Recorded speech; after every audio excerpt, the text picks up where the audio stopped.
देखिए 4 नंबर प्रश्न पर ध्यान दीजिए। 4 नंबर प्रश्न कहता है यदि 10 वस्तु का विक्रय मूल्य 11 वस्तु के क्रय मूल्य के बराबर हो तो प्रतिशत लाभ ज्ञात कीजिए।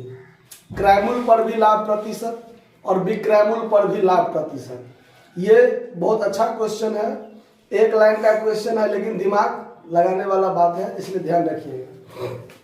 यदि 10 वस्तु का विक्रय मूल्य जो है वो 11 वस्तु के क्रय मूल्य के बराबर है, ना तो क्रय मूल्य दिया है ना विक्रय मूल्य दिया है ना, लेकिन कहता है कि 10 वस्तु का जो विक्रय मूल्य है वो 11 वस्तु के क्रय मूल्य के बराबर है तो लाभ प्रतिशत क्या होगा।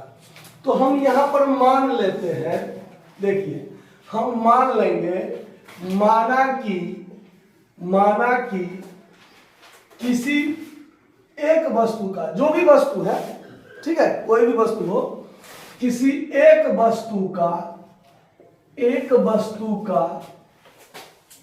क्रय मूल्य बराबर 1 रुपया मान लिए हम। क्या रुपया? एक वस्तु का क्रय मूल्य 1 रुपया मैंने मान लिया। तो अब 11 वस्तु का क्रय मूल्य कितना? 11 वस्तु का क्रय मूल्य कितना? तो 11 वस्तु का क्रय मूल्य बराबर 11 रुपया होगा कि नहीं होगा?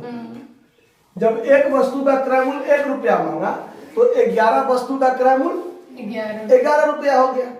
कहीं दिक्कत? अच्छा, अब यहां देखिए फिर कहता है अकॉर्डिंग टू क्वेश्चन कि 10 वस्तु का विक्रय मूल्य जो है वो 11 वस्तु के क्रय मूल्य के बराबर है। 11 वस्तु के प्रश्न कहता है ना कि 10 वस्तु का जो विक्रय मूल्य है वो 11 वस्तु के क्रय मूल्य के बराबर है। तो 11 वस्तु का क्रय मूल्य तो 11 रुपया हमने मान के बनाया है। तो 11 वस्तु का विक्रय मूल्य कितना रुपया हो गया? 11 रुपये। इसीलिए एक वस्तु का विक्रय मूल्य 11/10 करेंगे तो 1 रुपया 10 पैसा, यानी 1.1 रुपया। समझ में रहा बात? एक वस्तु का विक्रय मूल्य कितना? 10 वस्तु का विक्रय मूल्य 11 रुपया, तो एक वस्तु का विक्रय मूल्य 11/10 रुपया। यहां 11 कहां से आया समझे ना? प्रश्न से, कि प्रश्न में कहता है कि 10 वस्तु का जो विक्रय मूल्य है वो 11 वस्तु के क्रय मूल्य के बराबर है, और हमने माना था कि एक वस्तु का क्रय मूल्य 1 तो 11 वस्तु का क्रय मूल्य 11, इसीलिए 10 वस्तु का विक्रय मूल्य जो है 11 वस्तु के क्रय मूल्य के बराबर, तो बराबर में 11 रुपया। अब 10 वस्तु का विक्रय मूल्य 11 रुपया तो एक वस्तु का विक्रय मूल्य 1.1 रुपया, मतलब 1.1 मतलब 1 रुपया 10 पैसा होगा। ठीक है, 1 रुपया 1 पैसा नहीं कहिएगा, समझ आया बात? 1.1 रुपया। ठीक, अब चलिए, अब आपके पास एक वस्तु का क्रय मूल्य उपलब्ध है और एक वस्तु का विक्रय मूल्य उपलब्ध है ना? एक वस्तु का क्रय मूल्य 1 रुपया और एक वस्तु का विक्रय मूल्य 1.1 रुपया उपलब्ध है आपके पास।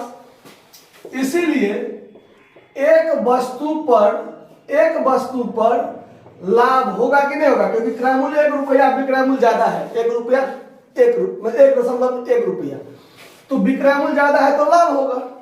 तो लाभ बराबर क्या होता है? विक्रय मूल्य माइनस क्रय मूल्य, यानी 1.1 में से 1 घटाएंगे तो 0.1 रुपया होगा कि नहीं होगा? अब चलिए प्रतिशत लाभ बराबर निकालेंगे। तो कहता है क्रय मूल्य के आधार पर, 2 प्रश्न है इसमें, क्रय मूल्य के आधार पर लाभ प्रतिशत, और फिर एक कहता है विक्रय मूल्य के आधार पर लाभ प्रतिशत, दोनों चीज कहता है। पिछले क्लास में बताए थे हम आपको कि जिस पर कहेगा उस पर बनाइए, अगर कुछ नहीं कहा हुआ है तो क्रय मूल्य पर बनाइए।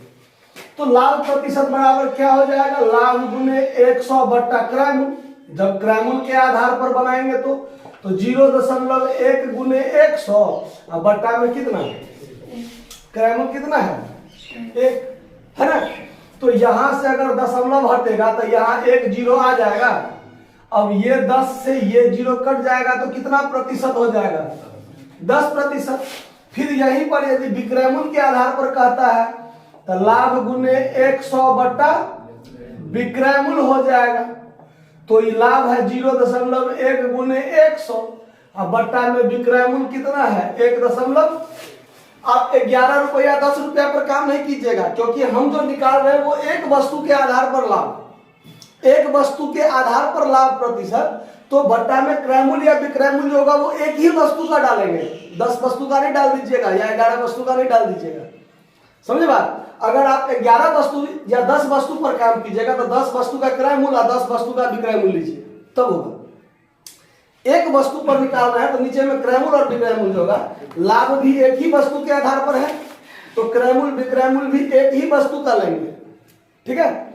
अब यहाँ पर देखिए दशमलव के बाद एक अंक, दशमलव के बाद एक अंक, ये से ये कट गया, ये से ये कट गया, तो बच गया क्या, बच गया आपका 100 बट्टा 11। इसका पूर्णांक तोड़िएगा तो 11 9 99, 9.1 बट्टा 11%। ये आपका प्रश्न सॉल्व हो गया। कहीं दिक्कत है समझने में, नोट कर लीजिए। धन्यवाद।